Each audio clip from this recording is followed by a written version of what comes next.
What's up, everybody? Welcome back to the Reel Down. We are back. We missed y'all. No show last week. I was sick as a dog. Garrett was busy, so Yeah, we I tried just to built find us this. some guests, and while I was struggling, so Nah, couldn't make it it happen. happens, man. Yeah, But glad to be back. Got another fun show. We actually have a return guest, a very recent guest we've had on. But we'll get to that here in just a second. So, how was your weekend? You went up fish the Hobie, didn't you? yeah. I was on Kentucky Lake. Well, I fished Barkley the whole time, but yeah, it was a little bit of a grinder. Yeah, see, we were talking about Kentucky Lake before the show, and you weren't even there. You skipped that lake and went over one. Yeah, Is I Lake probably Barkley the one that's on the opposite side of the Land of the Lakes or whatever that yeah, the yeah. it's That's the so the Land of the Lakes is in between Barkley and yeah, Kentucky yeah, yeah. Lake, and Barkley's on the north side of it. Do they connect at all by creeks or anything? There's one you know how Loudon and Tellico have that, um, Hmm. like I don't know what it's called, like a canal basically that connects Yeah. the two. There's one up on the north end that does that. Oh, Barkley and Kentucky Lake too. no, sweet. I've heard a lot of folks It's talk man about made, I Barkley. think. Yeah. Yeah, I've heard a lot of folks bring it up. I've never. When we went to Kentucky Lake, we had talked about going over to Barkley, but we just stayed on Kentucky Lake. I say I don't like the lake. When we went, it was drawn down really, really far, and but it's like I don't really have anything to complain about because we caught smallmouth all day, Yeah. like no big ones, but and it was the weirdest That's kind fishing. of the story of the whole lake in the last year or so. Yeah, it was the weirdest like way of catching them is uh I don't remember how Brian and Jay were doing it, but I was just throwing like a heavy Nico rig and just letting it drag down these banks that have. I mean, there's nothing. There's no grass. There's no brush. No trees. You couldn't In feel the gravel or bottom, something.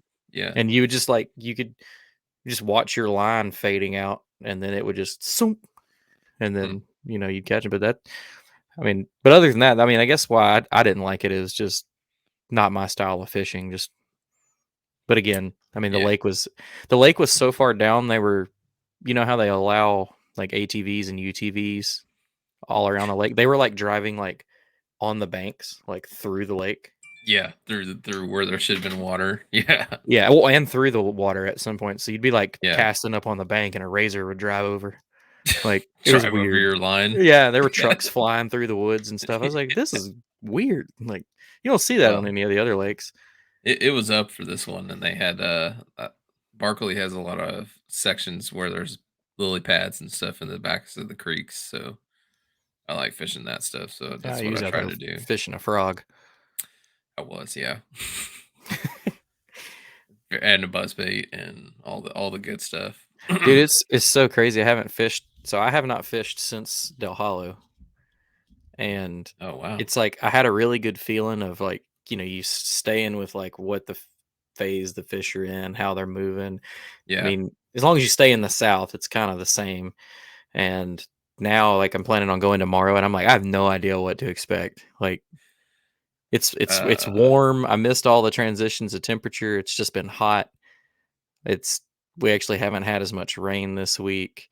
I haven't seen any of the lakes, so Go I look don't know. for a shad spawn if you can find it first thing in the morning, and after that, you might as well start moving offshore.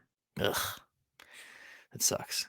I just Yeah, wanted to. I've got a few little juicy creeks on Pickwick that maybe I some like. bluegill beds and stuff too if you can find them. Yeah, I got a flat that I think's got bluegill beds on it, if I remember from last year. And it's probably too late now, but I was just gonna go throw big glide baits around. I mean, I'm gonna throw chatter baits and other stuff Yeah. too, but I don't know. I just really want to throw big baits, which is weird for me. So, It's an addiction, man. You well, got hooked hopefully, on it. like an hour into my day tomorrow, my shoulder will tell me to stop. So, You'll be fine. I'll just start long lining them. I'll just like go set it off on the bank and just pedal Yeah. away. But Start roll casting them. nah. Well, how was Kentucky Lake? How'd you end up I ended up 39th. out of Um, like 109? yeah. That's not The bad. first day I was in 28th, like 3 inches out of check range. and then the second day it just kind of dropped off for me. It didn't all the bites the so I had a shad spawn going in the morning, and it had a we had a cold front move through. I say cold, it wasn't super cold, but it was cold enough that the shad spawn in the morning didn't happen. It Really was like spawning on docks, or are they uh, in the backs of your in the pocket? pads, like literally Oh, in the cool. pads, like they were like jumping out of the pads and like beaching themselves on the pads, and fish I've were seen that coming up. happen before. It's so cool. Yeah, it was crazy looking, and fish were coming up and eating them off that pad while they I were like actually saw flopping that. around. I'm trying to remember where I was at the other day. I wasn't fishing. I may have been right over here off a Wheeler, but there was like a little patch of grass right next to like a tree hanging down in the water, and the shad were doing that. The shad were just like boiling right there Yeah, by the bank. It was crazy. Like, just yeah, I going don't know. ballistic. Yeah, I mean, it because I didn't even know what was happening at first. I was because like it just looked like something was trying to beach itself, something large, and then I walked over there and like peeked down at it, and it was just like hundreds of thousands of just tiny little shad just freaking out. It was cool. So that died off on me on the second day, and it took me all day to catch my limit. I caught my last fish at 155. Hey, That may or may not have been the same fish that I caught an hour before that on the same in the same spot on a frog, well, I on a mean, if it different was, frog. Hobie would have caught it because I think they got Lambert that way. Yeah, so I messaged AJ about it and told him, I was like, "Hey, I don't know, this may have been the same fish." And he said he'd look into it, but I guess they never. It probably didn't Oh, matter anyway because it. I not was in far check enough down that they range. were probably just like, yeah, whatever. Let So him have that it. whole story with Lambert's, like, Yeah, that's I don't like interesting. that rule. On 2 Like separate days. Yeah, same fish, same day. Okay, bunk that. Like, sorry, guy. yeah, yeah, Same fish, 2 days, dude. That's awesome. Like, why would you penalize somebody for that? It's yeah. I not like I mean, like put it back in a isn't bucket. that the whole point of the catch and release Yeah, system, that you can catch that fish another day, or that somebody else can catch that fish another day? But yeah. I guess I could. I'm not I, trying to bring hate on AJ or nothing. That's just like I feel like that's a rule that needs to be relooked at. Like it maybe it sounded good on paper because it's like never happened. yeah, But then you've got a guy in contention that it happens to, and then that's like, well, maybe that rule should. yeah. I guess, but I you could probably 100% argue it the agree. other way too. Uh, I'd love to hear it. We'll have to have him back on because I want to hear it because I don't understand that rule. Like, yeah, they've yeah, convinced me on a lot of other rules, but I've been thinking about this one a lot since I read Lambert's post and I was like, I do not understand the negative side of that. Like, yeah. I don't know. how would it hurt allowing that? Because it's not like you can go out there and call that shot. I guess, like, if Maybe somebody if it was was bed bed fishing. fishing, yeah, and, like, catching the same fish 2 days in a row, which probably has happened before also. Yeah, I would Uh, say like bed fishing would have to be an exclusion, uh, but then you get into how do you police that, yeah. and then you get into well, it's the honor system, which There's not some honorable people out there, we'll say that. yeah. Uh, Well, I don't know. We can get into that at another time. I'm sure it'll happen again yeah, at some point. But yeah. So like I don't wanna said, open that can we'll put that can of worms aside yeah, for a first while. show back. We don't need to start some shit. Yeah. So what we're covering today, we hadn't covered KBF in a while. So we had the KBF Trail Series event on Lake George back in New York, and probably the most scenic lake in the country. Go do your read up on it. The town of Lake George sounds amazing. It's right on the Adirondacks. It's got killer views. It's like 3 miles wide in certain places. It's like 30 miles long. Yeah, it's a pretty If you're big not lake. familiar with how the KBF Trail Series works, there is a day one and a day two that are separate, and you also can enter in a double up and do them as a 2 day tournament. So it's kind of like three tournaments in one. So if this is your first time listening to us and hearing a KBF, that's how that goes down. And as I said, we got a returning guest. We'll go ahead and get him in here, Mr. Nick Audi. We had you on 2 weeks ago. You absolutely slayed on Cayuga. You went back the weekend after, beat everybody again, and then this week you're down there on Lake George, and I'm getting, I guess, because Facebook and it's targeted, like it knows me and you have talked. Mhm. It was just giving me like all the KBF updates all day, and I just kept seeing your name. Like, how many of the big bass hours did you have? Like 4? So yeah, out of the top three big bass or for the event, I actually caught 1, 2, and 3 for the whole event. Yeah, it was Yeah, it That's was, it was awesome. pretty crazy. yeah, it was insane. I just kept getting like the little Facebooks about it would Hmm. roll by, and I was like, geez, he's just on a tear. But we jumped into it too quick. So for anybody that missed that show, definitely go back and listen to it. But Nick, go ahead and do you an introduction. Let everybody know who you are, where you're from. Yeah. Yeah, so I'm Nick Audi. I'm from northeastern Pennsylvania. And I kind of covered it last show when I was on, but I got into kayak fishing tournaments in 2020, and I've been fishing out of a kayak since 2017, I believe. So yeah, I mean, I ran into at a little local lake that we were fishing. One of my good buddies that we travel with to all the tournaments now, Ryan Matalevich, and ever since then we've just been traveling the country fishing these kayak tournaments, and it's just been a blast. Heck yeah. And Yeah. I said it last time. I'll say it again. Go back and look for the shows we've had Ryan on. He's Hmm. a good talker too. We've had some good episodes with Yeah. him. So make sure you go back and check him out too. Hmm. Well, we're just getting into this one just totally different, man. So like, you're having a hell of a year. Do you like?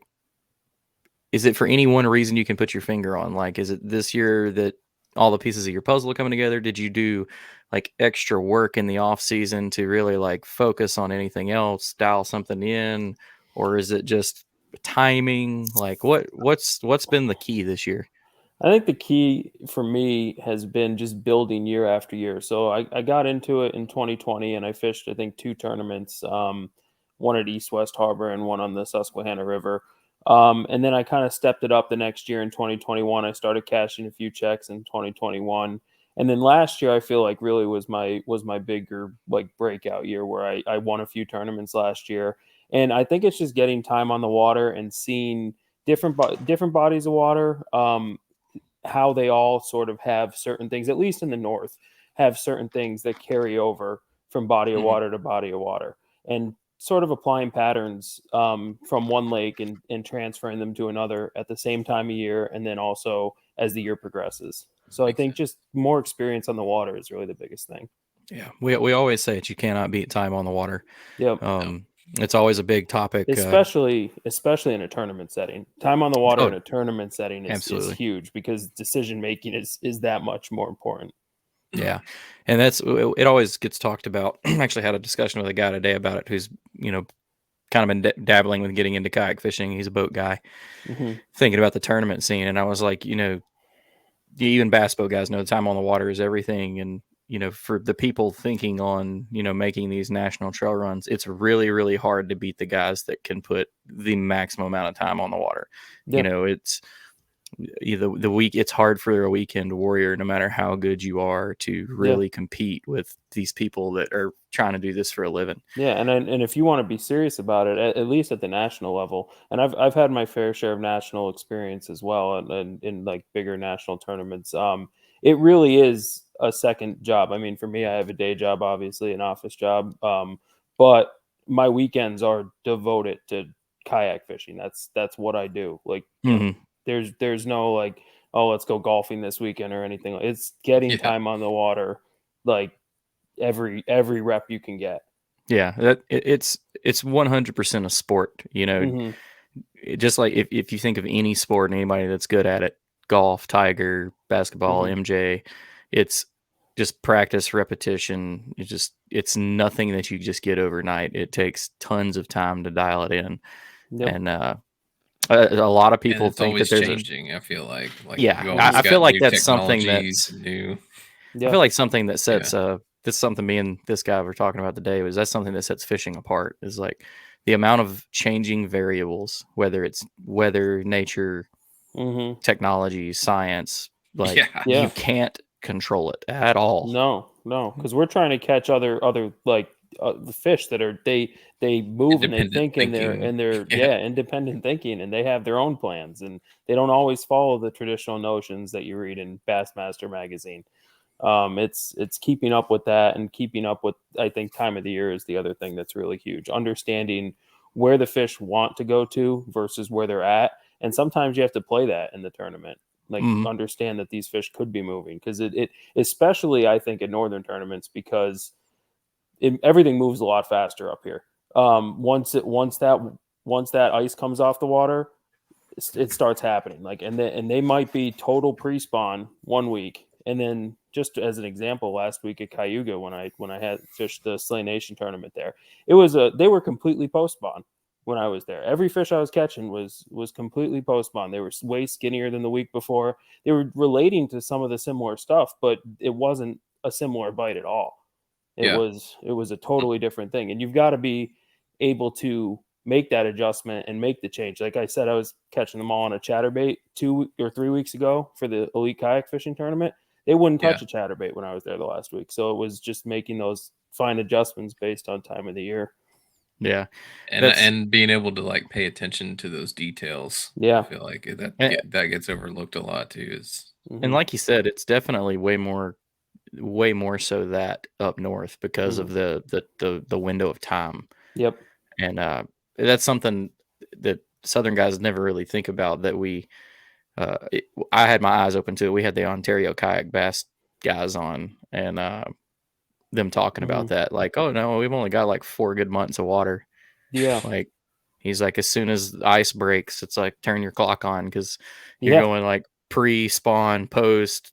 It's like some kind of same summer month. pattern and straight into fall. Like, it's Yeah. just boom, boom, boom, boom, boom. Yep, they have to get done spawning so they could start feeding up for the next winter as soon as they're ready Yeah. to start thinking about that already. As crazy as it sounds. It's crazy. I think I've actually thought about it, a lot, that if it was feasible to take part of your year and fish the northern half when it's going through its phases like this, it could make some of these southern guys better, Yeah, because our time frames are so wide. You can be Mhm. very open-minded about how you approach things. Yeah, And if yeah, you you could be flip it, catching bedfish. Like, one person can win a tournament catching bedfish, and the other person could finish second on shad spawn fish or something like that. Where yeah. as a up north, it's like it's. I mean, yeah, there's some times where there's multiple phases going on at once, but a lot of the times that spawn happens in a week to 2 weeks, and it's done, and Yeah. that's it. Yeah, you better be there when Yeah. on the water that time. Should have Yeah. been Don't here miss it. yesterday. That was definitely from the guys up north. That's where it came from. Yeah. Yeah. Yeah. So let's talk a little bit about George then, man. Tell us a little bit about the lake. I got some info pulled up on it, but let's hear it from somebody with some experience on it. Yeah, so actually, as crazy as it sounds, that this was my first time ever at George. It's about 4 hours from my house, but I just never had the occasion to go there. I usually, if I'm going up that way, I'll fish Champlain, because George is right below Champlain and they actually connect. But yeah, I mean, it's like you were saying, it's about 30 miles, 30 to 40 miles long. It could get about 3 miles wide, and the lake is really separated into two separate basins. There's like a northern basin, where like an arm that goes off up north, and then there's a lower part of the lake that and they're separated by what's called the narrows. It's these islands that the lake narrows down a little bit, and there's these islands on the lake, and basically separates those two basins. Like, there's not that much like super deep water that runs between. There's still 40, 50, 60 feet between, but then it's pretty deep, and it's also one of the clearest lakes in the country. It's unbelievable how clear it is. 20 to 30 feet. Some, if the sun is out, you could see right down to the bottom. It's It just looks like, like it's got a lot more like offshore ledges and humps and yeah, there's a that lot kind of of stuff. islands, shoals, that kind of stuff. Yeah, a Yeah, Yeah, it lot a says of lot there's more so than something. the Finger Lakes and stuff that we were talking about yes, last yeah, a time. lot more than the Finger Lakes. Yeah, Yep. there's a little stat right here that there's over 170 islands in Lake George. Yeah, Wow. yeah, there's a That's lot of insane. islands, And and then And a lot of like 148 of them are state owned. yeah, there's a lot yep. that look like they're submerged islands too. Like if Yeah, they're submerged islands, rock shoals. It's a very rocky lake. Has a decent amount of grass actually. Ooh. Like standing grass. Like subsurface.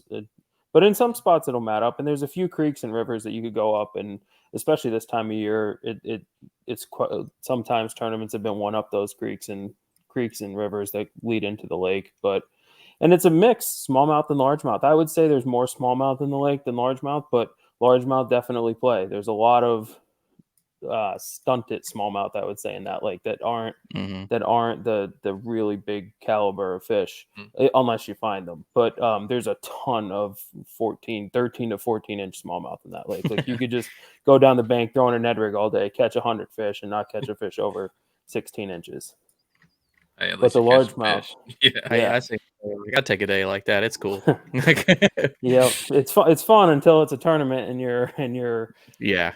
scrambling for those bigger ones. But the largemouth, they have some good largemouth in that lake. 5 to 6 pounders are not unheard, or 5 pounders are somewhat common. 6 pounders aren't unheard of. It's a healthy fishery for sure. What types of forage do you typically see there? Kind of similar to the Finger Lake stuff, or a little different? So in George there's smelt, but I don't. That's sort of the forage and more towards the summer. That's usually out deeper this time of year. Yeah. And perch are a big source of forage there, which is Yeah. similar to Cayuga. That's also a big source on Cayuga and the Finger Lakes. Yeah. But that smelt bite. I think there's alewives on Cayuga, and it's smelt on George, so they're a little bit different. The smelt are a little bit slender, longer fish. Still like a shad, though. Yeah. Yeah. So with this being your first time hitting it up, kind of talk us through like how you pick. You don't have to say specifically where you fished if you don't want to, but like how you kind of broke it down to So how you were going to attack. This is a funny story. I only had one day of pre-fishing going up, and I tend to, like I said on the last show, I tend to be like a more open water, deeper water type of fisherman, where I'd like to target them way offshore. And I just thought that the north part of the lake looked like a good area to do that. So I went up to the north part of the lake for my day of pre-fishing.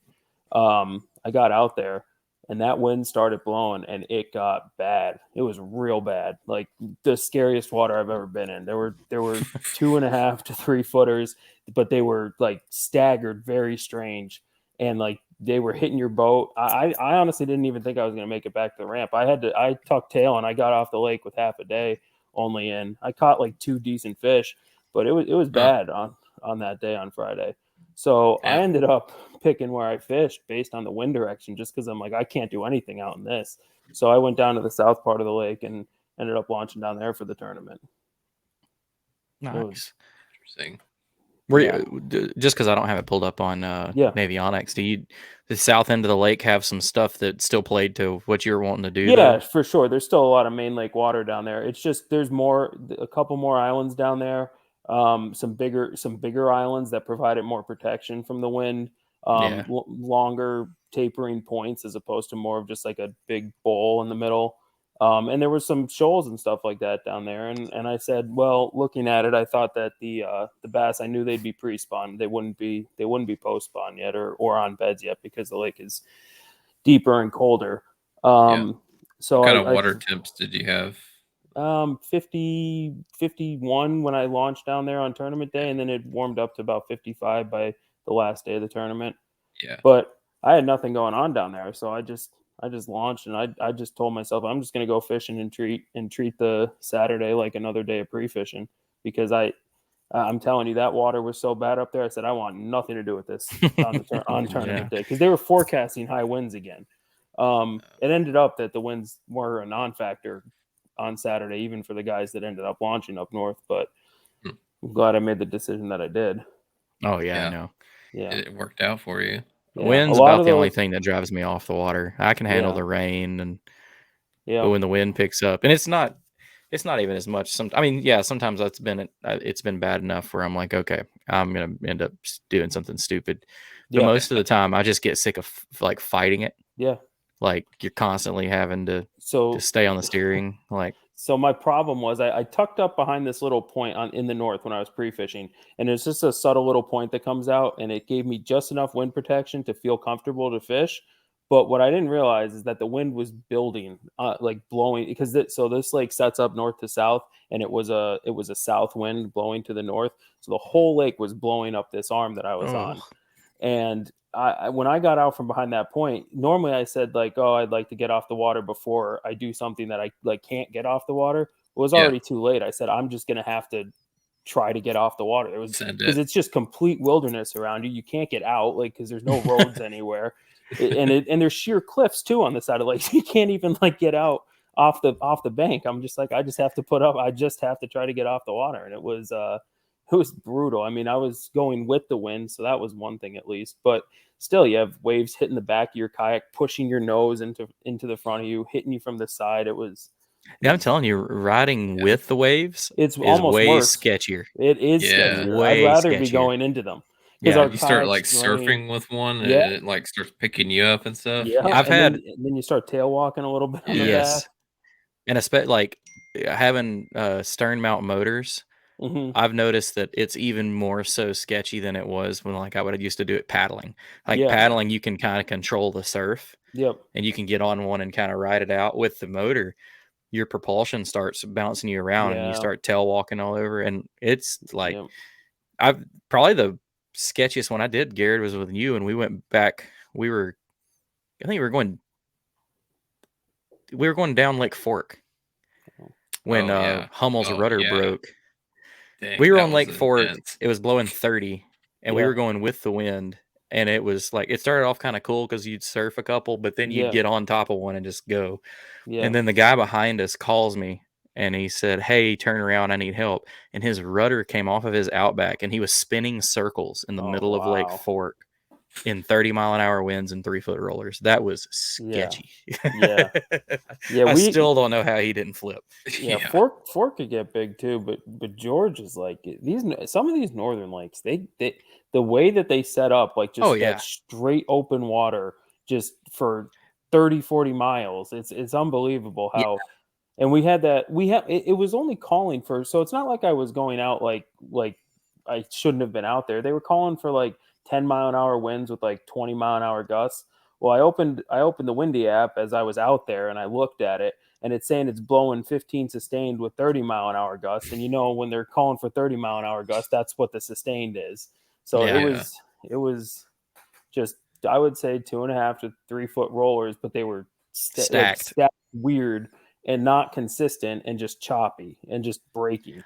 For Plus anybody that that's never place looks like experienced a straight lake that is long enough that the water can build, Yeah. yeah. like it's like you hear them talk about on the Great Lakes, because the Yeah. Great Lakes are rough because the wind has so So far much. Yeah. that it blows Yeah. to Yep. build waves. It is insane. It Oh does yeah. that in Plus it's like Florida down the canals. Yeah. Like the lakes do it Oh, too, but the right. canals are 50, 100 foot wide for 5 miles, Yeah. and it just shoots down that, and you'll get those Mhm. stupid rollers in the canals. Yep. yeah, that's what I was gonna say. Like it's like it like funnels into It makes it a and freaking keeps it. wave park, dude. Yeah. It's insane. Yeah. Yeah. Yeah, and the topography of this place I was in, it was like sheer cliffs basically on the bank. So it was sort of similar to that, where it was just rolling down the lake, and there's nothing you could do. It's just, well, you just have to hope you could get back. I mean, I was sitting in my seat like, come on, I just want to get back to the range. I just want to get back. I swear, Well, if we're I get glad you back, made I'm it not back. doing this again. Yeah, right. Yeah. Yeah. Well, all right. Dang. So, limited pre-fishing. Mhm. So you take us into the day one. So it is tournament day, but like you said, Mhm. kind of another practice day. Just Yep. kind of send it. Yeah, that's what and it's funny because I'm usually like the most organized person in the beginning of a tournament. I'm launching like right on time. Like I pulled up to the ramp like 15 minutes before first launch, and then I didn't anticipate that the ramp was we had to take our, like, I trailer my kayak everywhere. I got a PA 14 Yeah. and I usually ramp launch because it's just so heavy. Don't carry wheels with me or anything. And we Yeah. ended up having to carry the kayaks down to the water because I'd never even seen the ramp before and I didn't realize it. So Oh, Oh yeah, that's fun. And with a yeah, 14. yeah. So get the kayak down to the water. By the time I'm on the water, the tournament had already started. Like fishing time had already started 15 minutes like beforehand. So it's like 5:45. First cast was at 5:30, and I'm just getting on the water. thinking like, oh, this is going to be something. Like, I can't believe that this is how this whole day is going to go. So yeah, I just started fishing. I started catching fish right off the bat, but they were dinks. Like I said, there's a lot of small fish in George. I'm not saying it's a bad fishery, just a lot of, 13, 14-inch bass. So I had a limit at least, and that kind of settled me a little bit. But I just kept going, like working down the contour. I knew eventually where I wanted to end up. There's this big main lake point that comes out off of like some deeper water right near it, and it looks like a little spawning cove near an island. But that's where I wanted to end up at the end of the day. But I just figured I never saw it, so I'll work my way there. So about 10 o'clock in the morning, I had like, I don't know, 70 inches maybe, nothing crazy. I'm live scoping as I'm doing this, and I just see this giant fish swimming in front of me, just out in the middle of nothing, like in the middle of a 30-foot flat, like 30 feet deep. It was maybe, I don't know, 5 to 10 feet off the bottom. And I just took a drop shot, just threw it out there, thinking it's probably a salmon, because there's a lot of salmon and lake trout in that lake. And it looked like a salmon profile. I'm pretty used to seeing what they look like a lake trout in particular. They look a little bit longer, slender.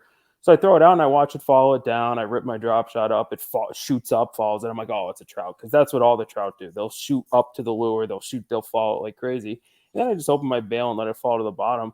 And I feel the bite, and I set the hook. I'm like, oh, I got it. It gets to the surface, and it's a 21-inch smallmouth. And I said, oh boy. Holy crap. So I'm like, well, that changes the day. Now I get that one in, and I'm kicking myself because I only have like, I don't know, 2.5 hours left. And I have like I knew it was going to be big fish for the day, but I'm like, man, if I just had a bag of 16s and 17s, I could be doing something in this tournament. And I started fishing hard, like really trying to replicate that pattern. And it ended up not happening for me there. That was just one random fish in the back of this cove. So I keep working up the point. It's probably, I don't know, 12:30 now. And yep, that's the one. Yep. Jeez. That's awesome. So I'm just, I have that fish, and I'm just like, oh man, I wish I just could catch like a limit of bigger fish so I could at least get a top 10, because I knew this was probably going to be my last KBF tournament for the year, because I wasn't going to Chickamauga or Clear Lake, and I wanted to get some points just to try to make a run at the 10. I've tried to make a run at the 10 the last 2 years. And I wasn't sitting that great in points. I think I was only like 20th in AOY or something. And so I'm working my way up to where I wanted to end the day at this big main lake point. And it's probably 12:30 and the tournament ends at 1:30. So I had an hour left. And I just see a massive school of giant fish, like big ones. And I'm like, oh, these are bass. And I literally think I thought to myself, I'm going to win the tournament here. And so my first cast in, I catch a 19-inch largemouth on the bottom with the drop shot. Get that in. I'm like, okay, now we're cooking. So my next cast in, I see one 5 feet off the bottom in like 25 feet of water. And I'm like, oh, you know what? I've seen in the past where these fish will come up real fast in the pre-spawn, like to the surface. So I take my jerkbait out and I throw the jerkbait out there. This thing rockets off the bottom, blasts the jerkbait like 3 cranks in, and it's another 21-inch smallmouth. And I'm just like, this can't be real. So I just threw that jerkbait for the rest of the day. And in literally 15 minutes, I went from like, I don't know, middle of the pack in this tournament to I was in the lead in like 15 to 20 minutes. That's crazy how fast like your day can change. Yeah, just like that. Just literally like finding that. I can't imagine catching 2 21-inch smallies in one day. Yeah, if you look at the times on those photos from Fish and Cast, I don't know if you have them up. It was like 12, like the 3 of them were like 12:30, 12:39, and like 12:45 or something like that. Yeah. Yeah, so it was just bang, bang, bang. And then I finally got that. I got another 19 in or something like that. And I knew I needed one more fish to seal the deal. And I see another fish sitting on the bottom on this point. And I think this one was on a drop shot, and I threw the drop shot down there, and it was that 18.5-inch smallmouth. And that was the one that sealed the deal for me. Yeah. Literally a 25-minute window. Yeah. Yeah. That's insane. And then it's funny because after I caught those 3 and I took the lead, I said, I don't even know if I should make another cast here, because I saw that I was in the lead by a good margin, and it was like right at the end of the day. I said, I probably should save this for tomorrow. And and and that's what I did. I mean, I still fished a little bit and like looked around the area, but I didn't catch any more. And going into that day too, I knew I was set up really good because these fish were aggressive. They were big fish, and it was like I knew this was the spot once I found it. Hmm. So that was day one. Yeah, it was 96 and a quarter inches. yeah. Yeah, it was crazy. Basically like 15, 20 minutes. Yeah, Like just the exception like like that. 1 or 2. Yeah. Yeah, literally That's just like insane. that. And that's like why I always say like it literally just keep fishing, because you don't know like when you'll stumble upon that school that's going to just change your day. I mean, my day was okay. I knew I was going to at least take home big fish probably because of that 21, but I didn't think I was going to have any chance in this tournament until the last 30-40 minutes of the tournament. Yeah, that's just another one of those, cool stories. The magical school, the magical Yeah, the spot, magical magical spot. Yep. tree. Like that's Yep. just you can't write it up any better. No. And it's one of those like, are you skilled? Absolutely, not downplay that, Yeah. but like just you turned one way when you could have turned another way, Yeah. and completely missed that school. And the funny part is that I kept all like after I caught that 21 in the back of the pocket that point was on, I kept telling myself, man, I should go back there and look more. There was one big fish back there. There's got to be more. And I said, but I thought to myself, in tournaments in the past, I've done this to myself where I think I found the spot and I don't cover enough water. So I'm like, I'm just going to keep covering water. What do I have to lose? And that decision, like right there, is one that I probably would not have made last year, but that really paid off when I made it this year.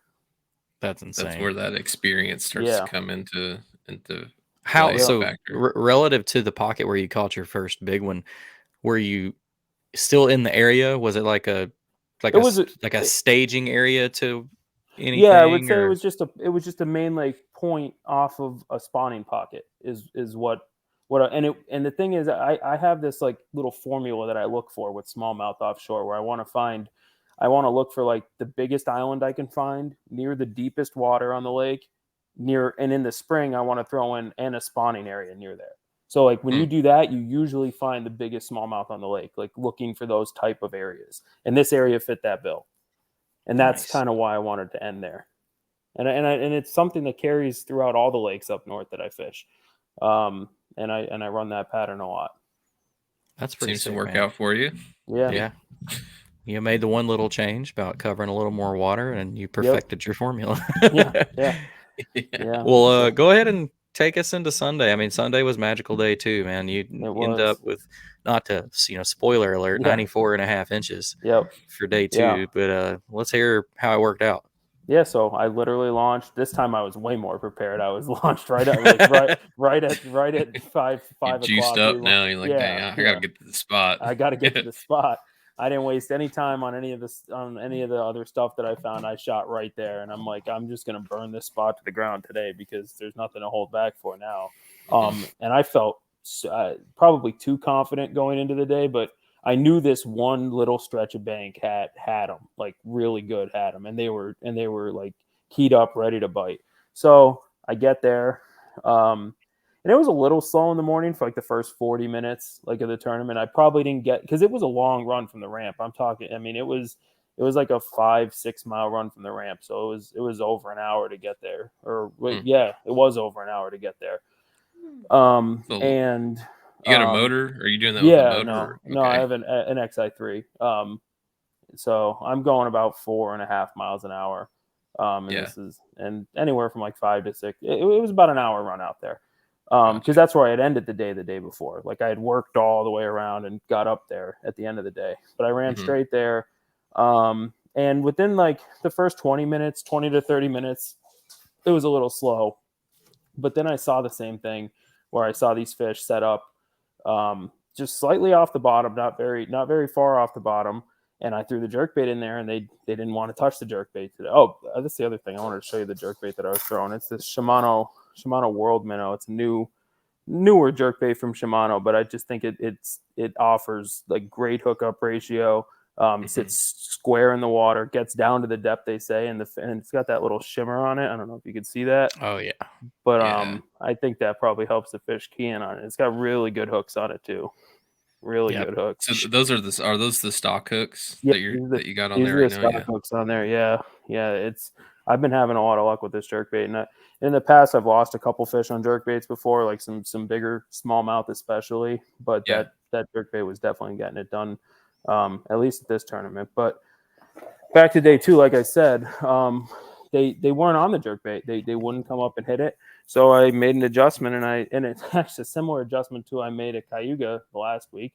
I picked up a Ned rig, and I said, let me pick up a Ned rig, and threw it right Let's down. go. Ned First rig, cast yeah. down. First cast down with that Ned rig, 20.5-inch smallmouth. I was like, this is out of control. It's unbelievable. And they bit really good after that. Like, it was, I had my limit in like probably another 10 to 20 minutes. I was leading the tournament by 8 inches, and I knew I just needed to make like one more final upgrade. And kind of seal the deal. Seal the deal. But the yep, that's the 20.5. Got That's a that on good the one Ned too. rig.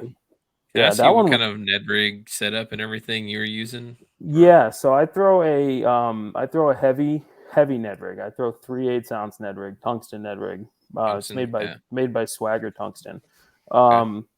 And they're actually a little bit hard to get now, but I saw they just got back in stock on Tackle Warehouse, so I bought like 10 packs. Bought 'em out. That. Yeah.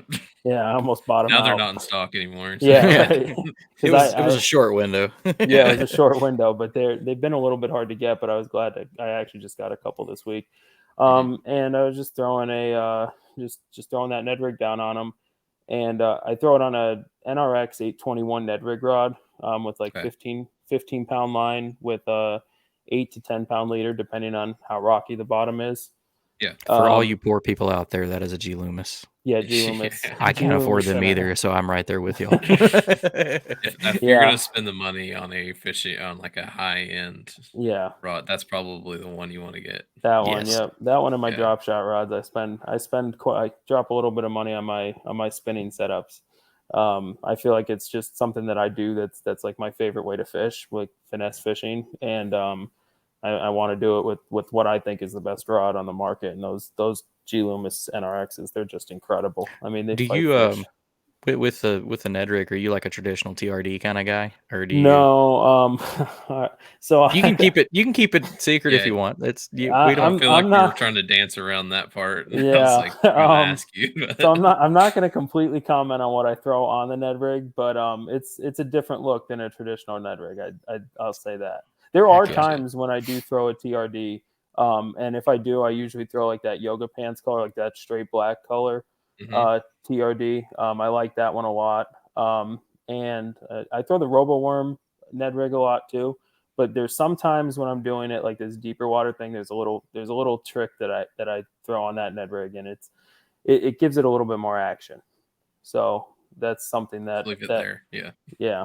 I don't want to go completely in depth on that one.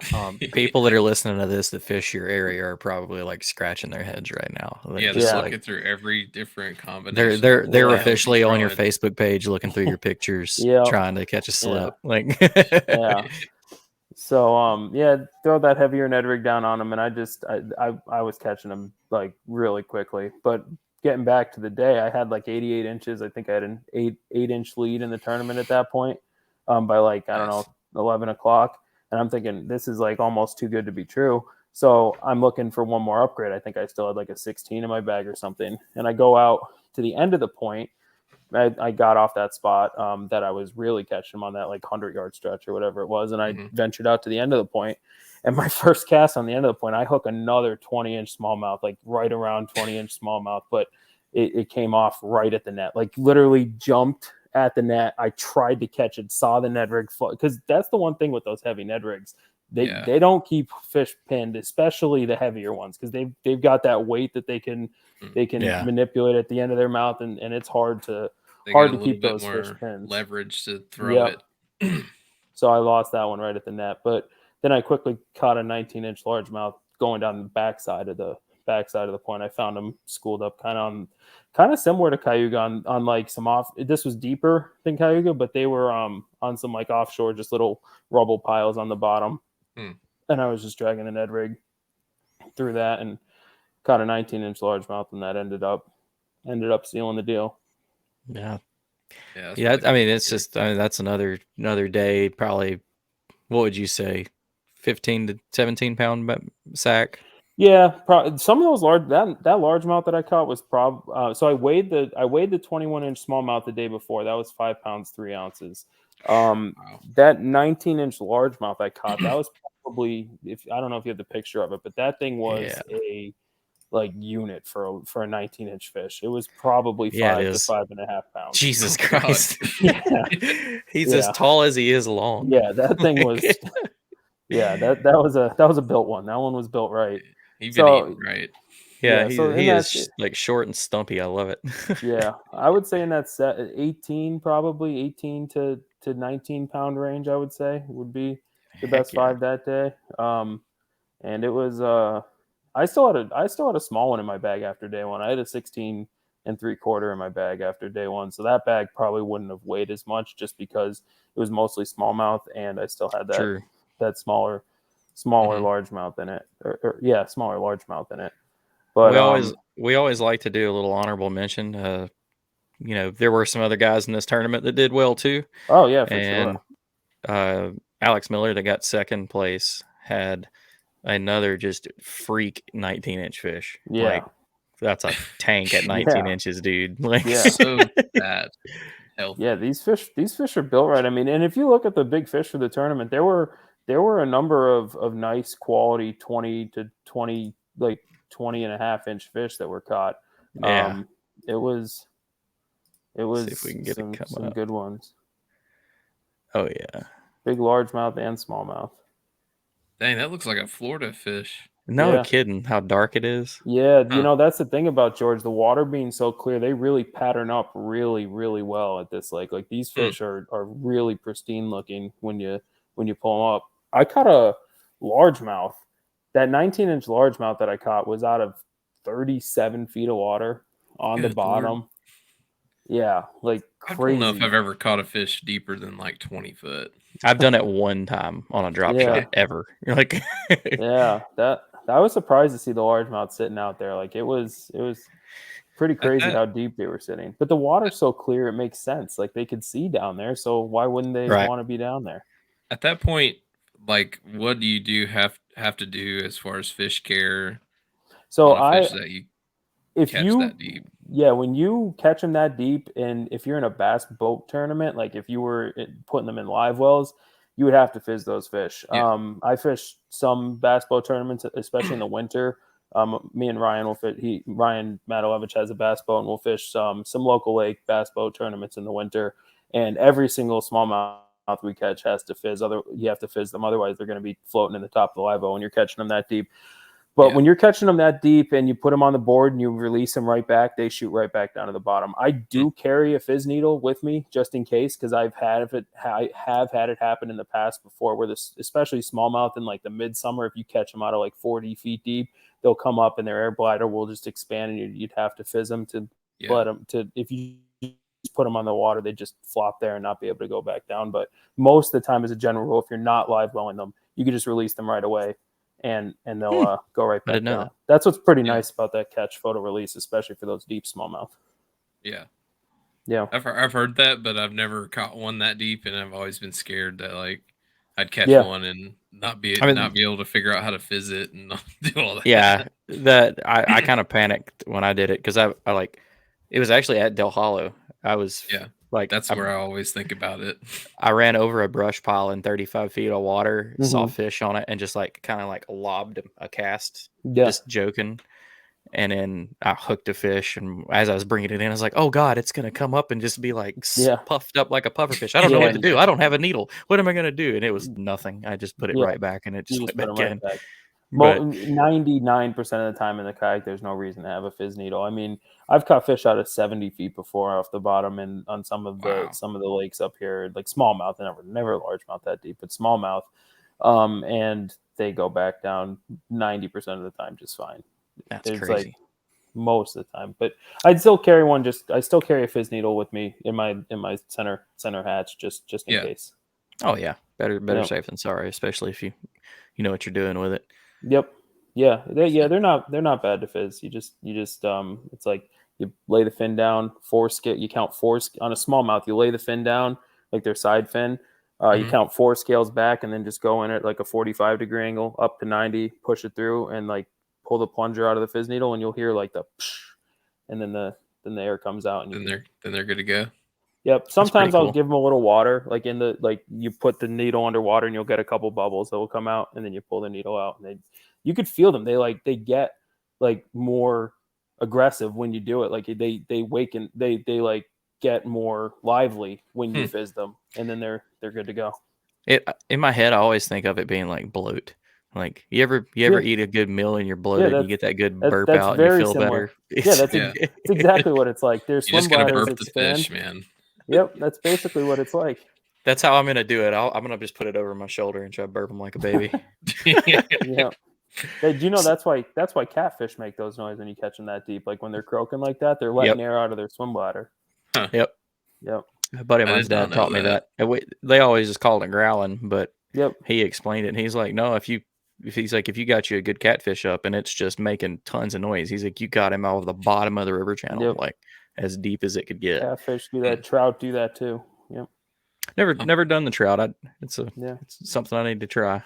But so with this, a win's a win, and it felt amazing. 54 anglers, and considering you won everything, you took day 1, day 2, double up, big bass. Yep.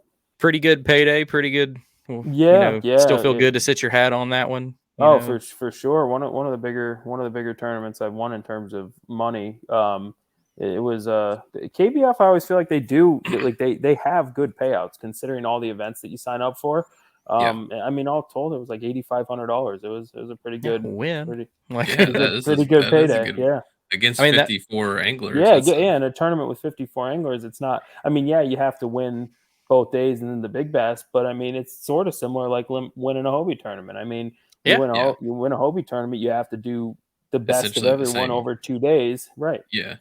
We've had it. I'm sure people remember the show, and people can always go back and watch it. We had, oh man, who was it? We had, I think it was Cody Henley and Kingman, Rasmussen. Might have been. We had 2 people on to talk about KBF. Like, I think it was last year, and there was a lot of bad buzz going on, and we had them come on and talk about it, and they were like, you can't argue. As a kayak fisherman trying to make money, KBF is your best bet. It is. You have to pay to play by entering everything, but your probability, like your risk versus reward, is. I can't remember which one of them it was, but he told me he got. I think he said he got. So it was a bigger event, 100 and some odd people, but he got like 3rd on day 1, 4th on day 2, which gave him the double up win. But he took home like $14,000 between big bass, 2nd, 4th, and then double day win. Wow. And he was like he's like, you only get 10 if you win a Hobie.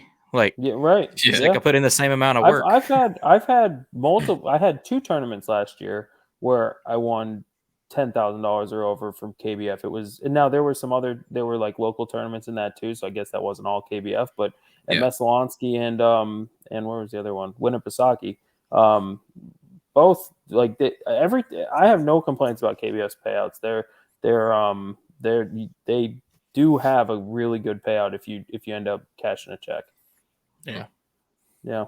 It's definitely. I think it's one of the few things that, I mean, not here for debate, not here to start the down talk. I mean, there is some negative stuff that everybody knows about, and people not getting paid on occasion. But I still think the thing that keeps them relative in the scene is bringing in new competitive anglers, 100%, and your chance at good money. Yep. It's still attractive to like the guys that are kind of like what you're talking about, like the professional kayak anglers that want to trace these trails because there's good payouts for it. So there's good payouts. We say it all the time, man.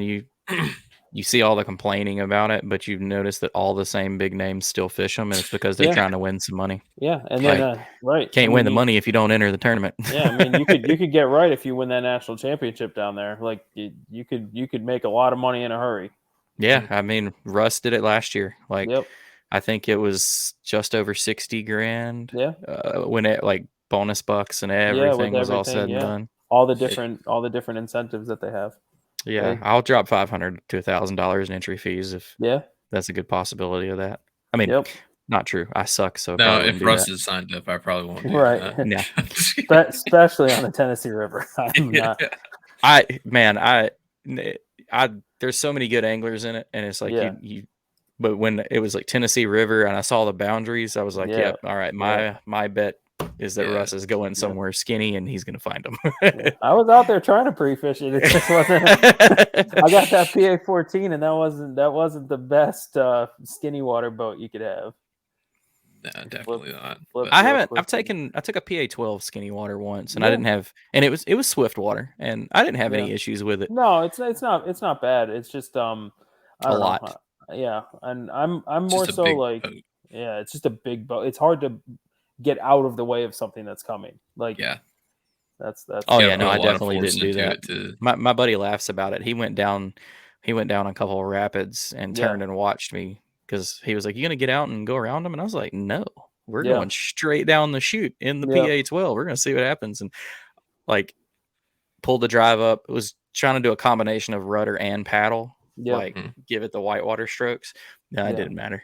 I just decided it's okay. I'm just gonna bounce off all the rocks and whatever happens. I mean, I use it on the Susky, the PA 14, and it's not a bad skinny water boat in terms of shallow water. It's the maneuverability in tighter creeks where I think it's got the disadvantage.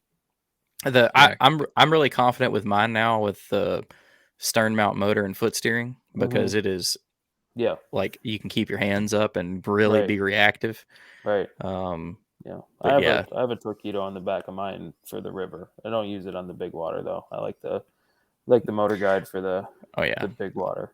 Offshore guy, I understand. Thinking about doing that because offshore stuff is just something I don't do, and I think I don't do it because of how frustrated I get with trying to maintain position on stuff. And that's like I'm in a I'm in a spot right now. Obviously, getting a new boat come October, and I don't know if I want to stay with just a standard PA 14 and go ahead and put a bow mount up there so I can swap between the motors like you're doing. It's the most versatile boat for that because you have the bow mount, you have the stern mount, and then also for Hobie tournaments you have the pedal drive too. So it's And the nicest part, what a lot of guys don't understand about a bow mount motor, is it is huge to have a rudder on your boat with a bow mount.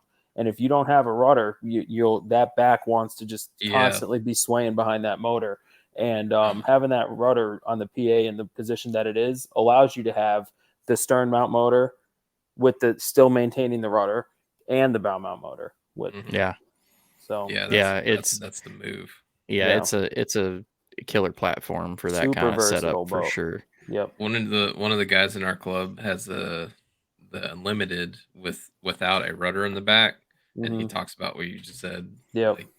Like he has to constantly adjust it because it's like I know a lot of guys that run Unlimiteds that end up putting the rudder on the back with the foot control just because they want to be able to keep that back straight running the bow mount.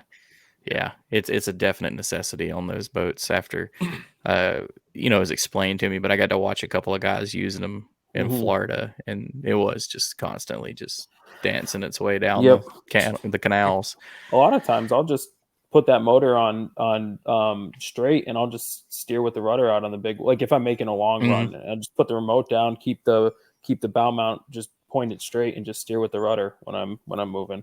And the drop down skeg's a big thing on the Hobies too. Yeah. When you're making a long run, just pop that skeg down and keeps you straight. They just point true. It's so nice. Yep. It is. It's a versatile setup, and for your kind of fishing, it's perfect. Yeah. And it's working for you because you're having I'd say hell of a year, but you've been having a hell of a 3 weeks. That's been crazy. Well, what you got coming up next? Do you think you've got a chance at keeping this this momentum rolling, or are you taking some time off? What you got? No, I've got I'm headed up to Champlain next for the elite kayak fishing stop number 2 up on Nice. Lake Champlain. I'm gonna fish their whole schedule this year, elite kayak fishing. I don't think I have another national tournament until the Hobie on Cayuga. I'll be there. I'm gonna be really looking forward to that one. And then obviously gonna try to do the Trail Series championship for KBF. Try to throw my hat in the ring for the 10. It's been a goal of mine for a number of years now, and I definitely want to try to follow through and actually get it done this year down at the Trail Series championship. That's down. I actually think that's down here on On my neck of the woods this year. Yeah, Gunnersville and Wheeler. Wheeler, yeah. Yeah. Yeah. Don't count Wheeler out. And Oh, in end of the not. year, oh Wheelers. I'm definitely not going to count Wheeler out. If you get a chance to come down here and kind of prep for it, call me when you get there. Hit me up when you get down here. For sure. Because it's a fun lake. Wheeler I may is join you on that just to mess around. Oh, dude. Yeah. There's some good stuff on Wheeler. Like I would put money on. It'll be one of those things. I'll have to wait until I see who else fishing the national championship. But I would put money on that the win would come from Wheeler because everybody's going to flood Gunnersville.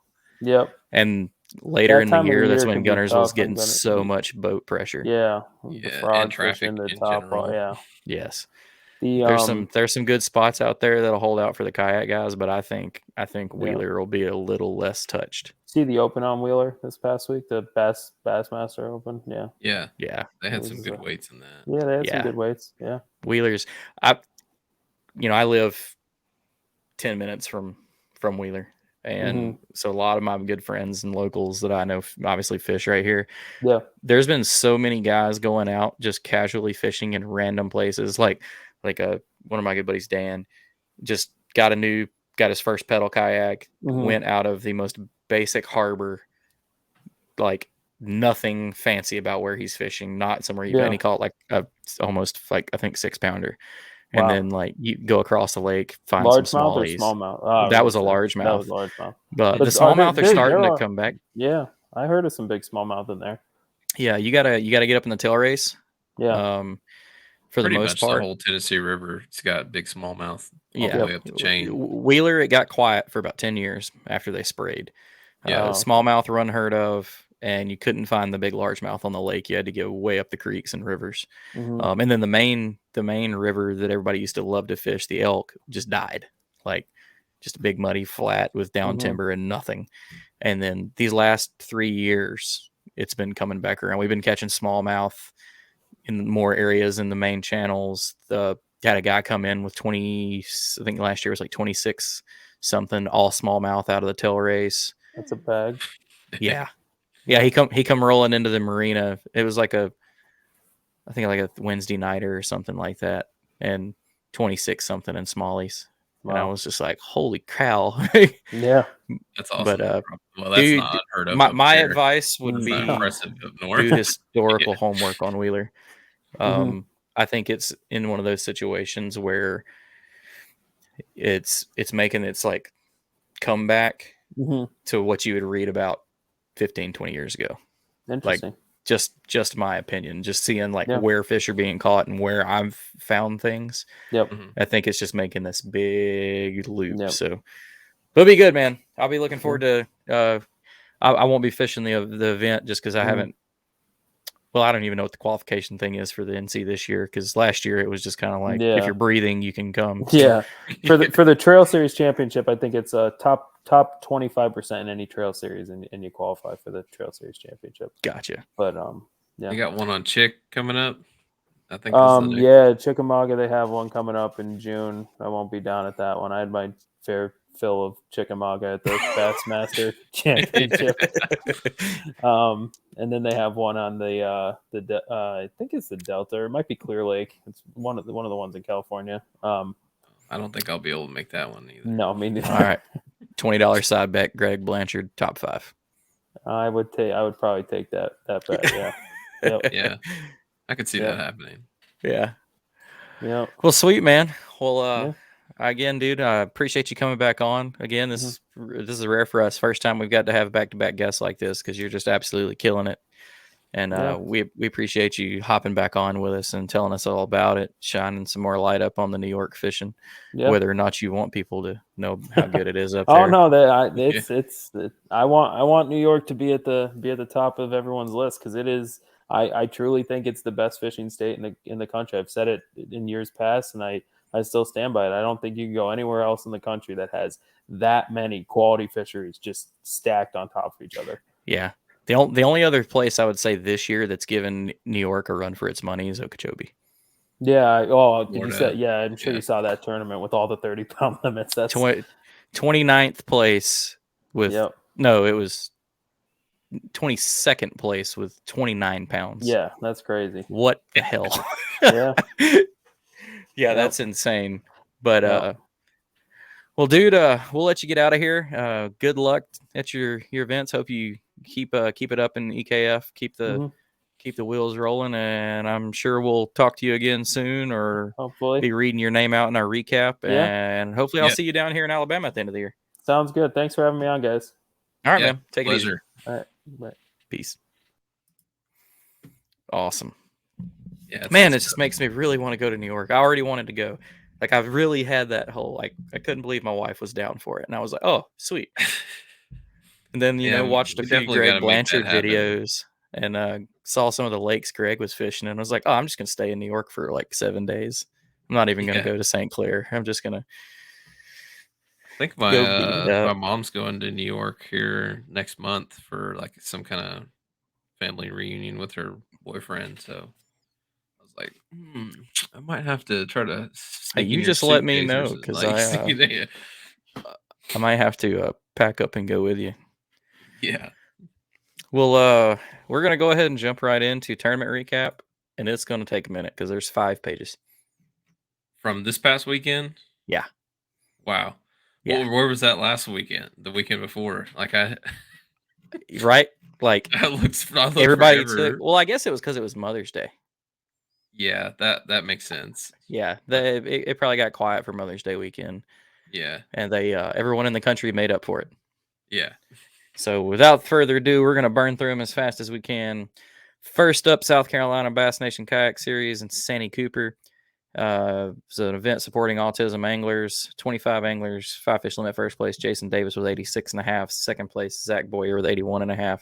Third place, Larry Wood with 77.25. So much different numbers from the last tournaments we saw on Santee. Cooper, yeah. Next up was the Buckeye Kayak Fishing Trail on East West Harbor.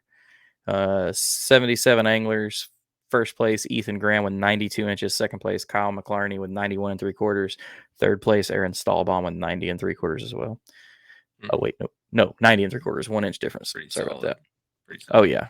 Good days. Moving on from that, Bluegrass Kayak Anglers on Kentucky Lake. Was an event going on in co-op with the Hobie Bass Open Series. 47 anglers, 5 fish limit. First place, Ryan Thomas with 87.25. Second place, Logan Wilson with 86. And third place, Nick Huddleston with 82 3/4. I think I got ninth in that one. You got ninth in that one? Yeah, hold on. Let me double check. Oh, sweet. So you was double dipping? Yeah. Yeah. Yeah, ninth. Ah, sweet. Top 10. Yes, sir. Had those stats. Add to the stat.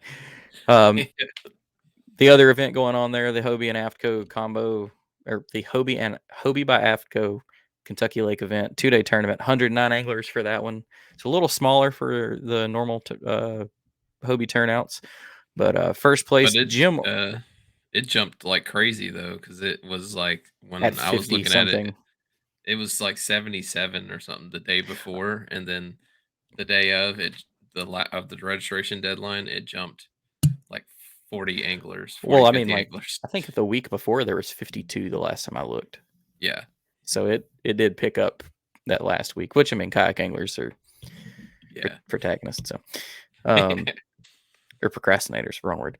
But And first place, too. Jim Orr with 166 inches outdid his son Jackson Orr with 164 3/4. So nice to see those two dudes first and second. And then third place, Abby Abendanza with 162 1/4. And just decent numbers considering Kentucky Lake 88 and a quarter for a day that Jim got, I think, outstanding considering the boundaries that they had. Yeah, with that's the whole lower half of the lake being cut off, and it was open to Barkley, right? yeah. So But cut the off the lower Barkley half was of the same Kentucky. cutoff, like from Just that same okay, bridge. That same bridge goes across Barkley, and it's from that same bridge north. It's the gotcha. cutoff. But Yeah, our plan is to have we know we're gonna have Jim on next week. yeah. So I don't may think just be Jackson said Jim. he could make it, but maybe look at. I was thinking about maybe asking Abby and Yeah, see if he wanted to come in, hop in for on it. sure. Moving on from there, we have the New York kayak bass fishing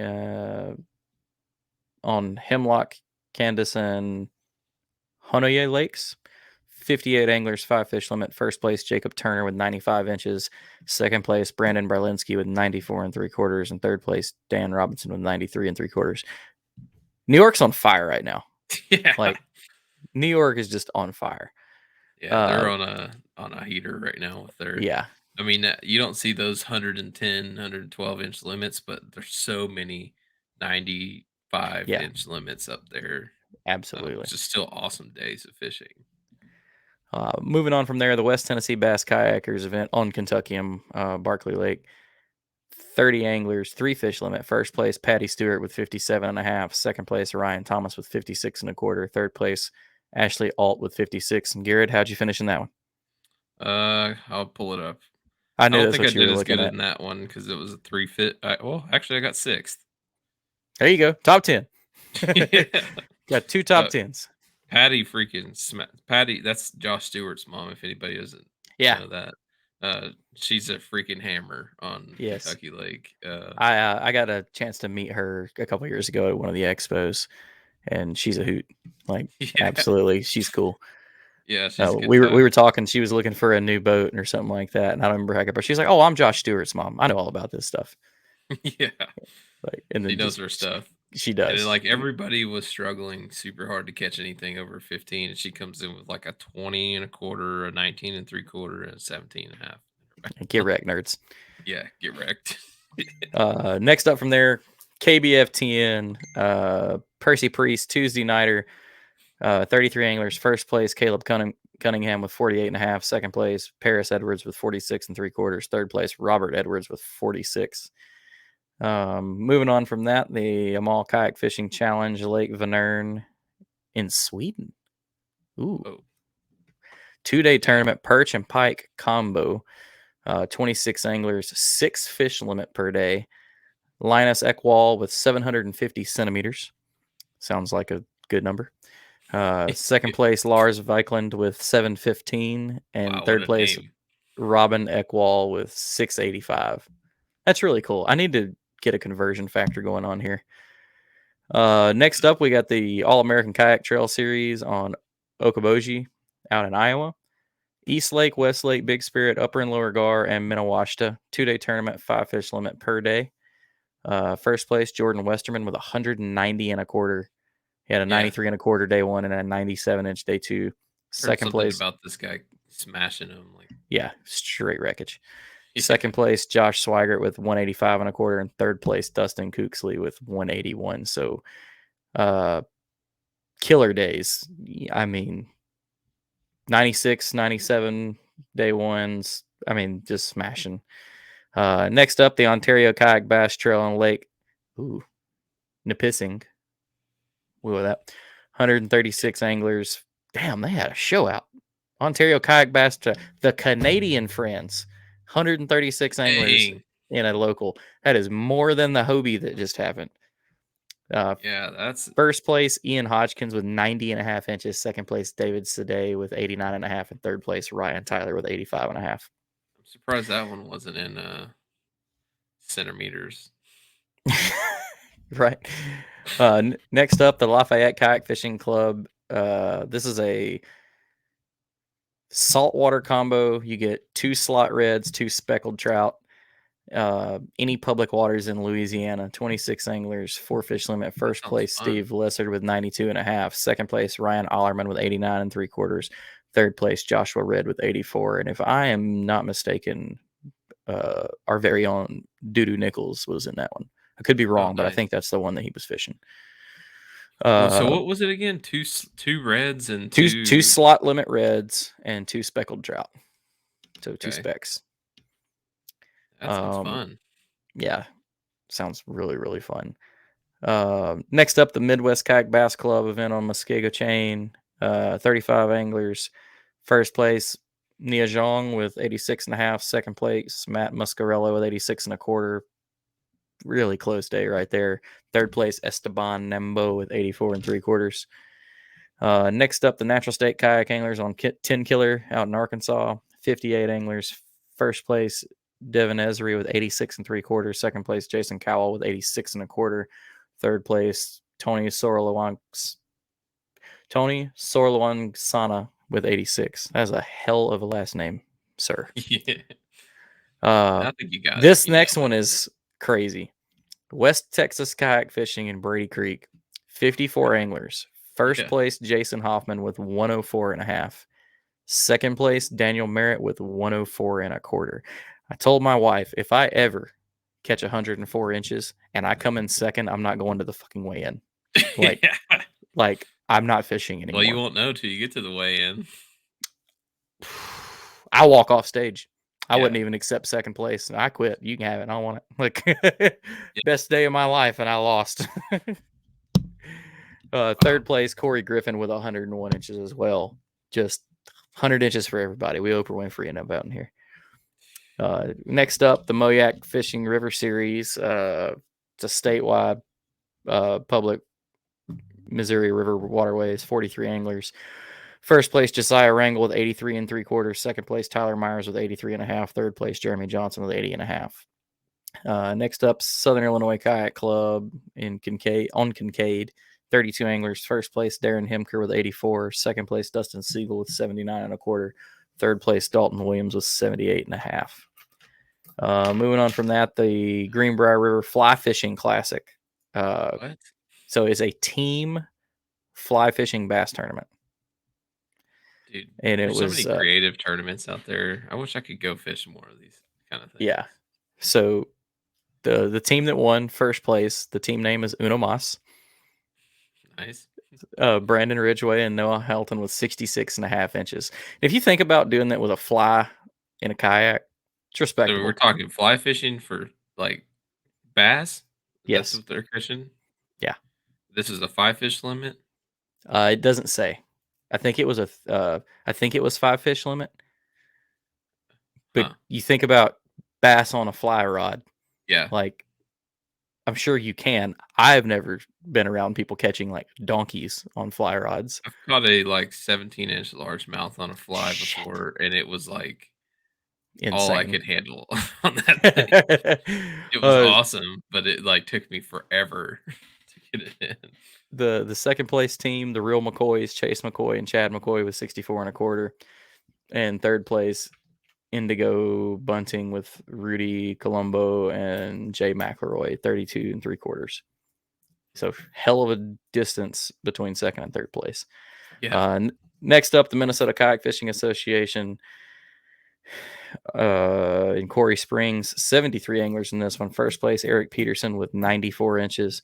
Second place, Peter Vang with 92.5. Third place, Alvin Yang with 91.5. So Minnesota putting out some big old bags right now. Very nice. The Texas Kayak Bass League, Choke Canyon in Three Rivers, Texas, 95 anglers. First place, Brian Scarberry with 113.25.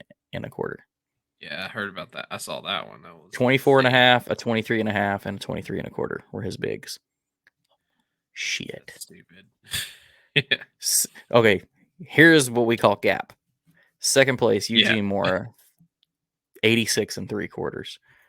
It's like a 30, whole 40 ass fish. Like third place, Ernesto Mendoza with 85.5. But there were more big 23s and 24s caught in that tournament too. It's insane. Next up, the Kayak Anglers of Eastern Pennsylvania on Merrill Creek Reservoir, 36 anglers, 3 fish limit. Kirk Hummel with 55.5. Second place, Jimmy Entwistle with 55.25. And third place, Adam Hohen with 54.75. Next up, the Wild West Bass Trail at Lake Almanor out in California. 2-day tournament, 26 anglers, 5 fish limit per day. First place, James Croco with 164 3/4. Second place, Jeremy Miles with 158. Third place, Calvin Vang with 157.5. Next up, it was the California Bass Nation Kayak qualifying event. Same lake, only 3 anglers more in this one. First place, Anthony Garcia with a 164 3/4. James Croco also with 164 3/4. Lost to a big fish battle there probably. And third place, Calvin Vang again with 158. Next up, the Yakabass of Lake McClure in Lodi, California. 64 anglers. First place, Ron Lewis with 85 1/4. Second place, David Owen with 80.5. And third place, Dago Kobayashi with 80 1/4. Next up, the Kayak Fishing Utah Bass Tour on Matua and Hiram. 65 anglers. First place, Cody Henley with 90 3/4. That's who we had on that show. I couldn't remember. It was Cody Henley and Russ. Second place, Adam McCluskey with 84.5. And third place, John McLaren with 80 inches. Stick with us. Almost there. Central Valley Kayak Fishing, Pine Flat in Fresno, California. 30 anglers. A little bit of a grinder here. Ching Zhang with 79 for first. Second place, Angel Sanchez for 77. Third place, Robert Yamamoto with 76 3/4. Next up, the River Runners event on Rocky Gorge and Tradelphia Reservoirs. 36 anglers. First place, Gordon Killen with 81 3/4. Second place, Gordy Killen with 81.5. So 1/4 inch difference there between the either father, son, or brothers. Michael Cheney, third place with 79.5. Next up, the Kayak Bass League on Rock Lake.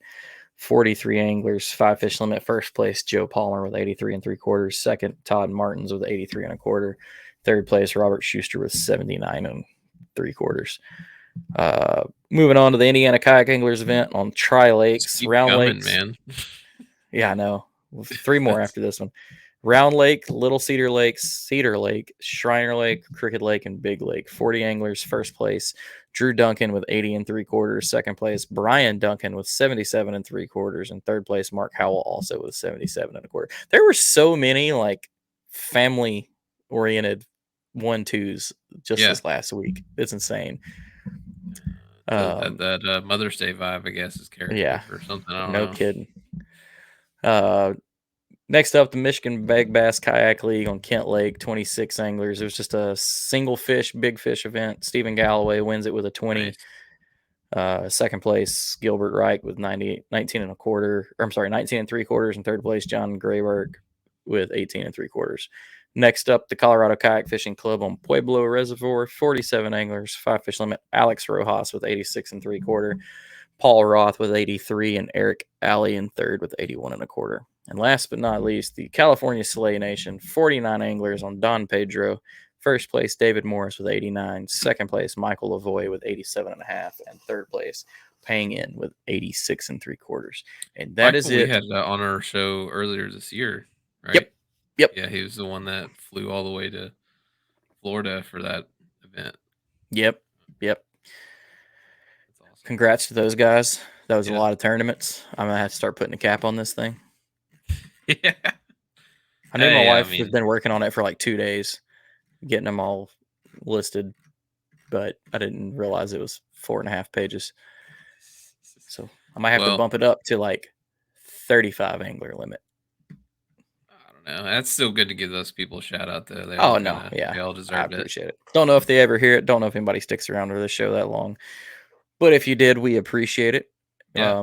Be sure to tune in next week. We'll be back with the Hobie winner at minimum. Hopefully we'll have a couple of those guys on.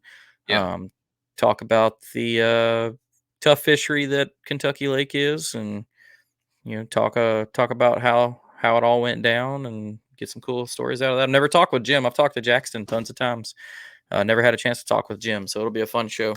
Yeah, I'm excited for it. And I mean, probably more excited for it than the actual fishery was. But yeah, you seem pretty pumped up to talk to him about it, and I was just like, yeah, it's Kentucky Lake. I don't care. But no.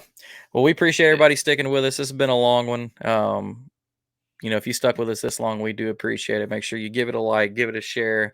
Follow us, give us some reviews on your favorite podcast platform. Check us out on YouTube, Instagram. Check it all out everywhere. Thanks. We've got things coming up for the